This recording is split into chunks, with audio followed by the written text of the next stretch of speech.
అంటున్నారని వచ్చేసామండి. ఇక రాజమండ్రి పై నుంచి రైలు కింద నుంచి లండన్ నుంచి లడికిన రాత్రి వచ్చేసానండి. నేను వస్తా జరగాలి మీ కోరికని గుమ్మడికాయ అంత బంగారాన్ని తీసుకొస్తుంటే కుక్క ముట్టుకోకుండా కుక్క తోక ముట్టుకుంది విజయవాడ బస్ స్టాండ్.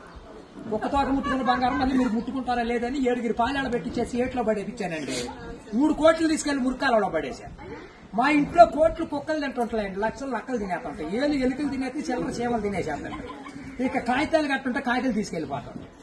మాకు పొయ్యిలో ఎండి ఇంట్లో బంగారం ఉందండి, కాకపోతే ఇంట్లో వాళ్ళు ఎసట్టాలు బియ్యం లేక ఎండిపోతున్నారు. గురుగారు మీకు ఏమన్నా డబ్బుకి కానీ ధాన్యానికి కానీ ఏమన్నా లోటుగా ఉంటే మా కౌరు చేయండి, మేము పంపించేస్తాం. మా అడ్రస్ మండలం మధ్య యాగారం, దాని పక్కనే ఉండదండి, మల్లెడుగు పక్కన పిల్లడుగు మా ఊరు. దానికి మా అడ్రస్ కి సాయంకాలం ఉత్తరం రాసేసి పోస్ట్ లో అయిపోకుండా పొయ్యిలో వేసేయండి. మీరు పరిగెత్తుకుంటూ వచ్చేసి పంటకాలం కాడ 10ంటికి నించోండి, నేను 3ంటికి మురికాలలోకి అందించేత డబ్బు. పగిలిపోయిన వాడి మీద వచ్చేస్తాను 10 కోట్లు మరి డబ్బు. అక్కడ బుట్టతో తీసి తట్ట మీద ఆరబెట్టుకోండి. అప్పుడు నేను చదువుల కాడ బాగా పాస్ అయ్యామండి. నేను చదువు సంకల వరకు చదివానండి, గుడింతాలు గుండెల్లాగా వచ్చేసి పాఠాలు పాదాల వరకు వచ్చేస్తే ఇంగ్లీష్ ఈదులు అమ్మడ పరిగెట్టేసి చదువు ఎక్కువైపోయి అబ్బాయి గారి సంతకం పెడతాం మర్చిపోయాను. సోనియా గాంధీ గారి దగ్గరికి వెళ్ళి ఉద్యోగం అడిగానండి. రాత్రి రాజీవ్ గాంధీ గారు రాసిచ్చారు ఈ ఊళ్ళో ఉద్యోగం. ఎక్కడైతే సంతకాలు చేసే పని ఉండదు. ఈ ఊళ్ళో ఉద్యోగం రాశాక ఒక పని దొరికిందండి. ఈ మధ్యన ముసలి వాళ్ళంతా ఉండకూడదని పొద్దున్న మా డిపార్ట్మెంట్ కి ఆర్డర్ వచ్చింది. ముసలి ఉన్న కాడి నుంచి అత్తాకోడళ్ళు పోట్లాడుకుంటున్నారు.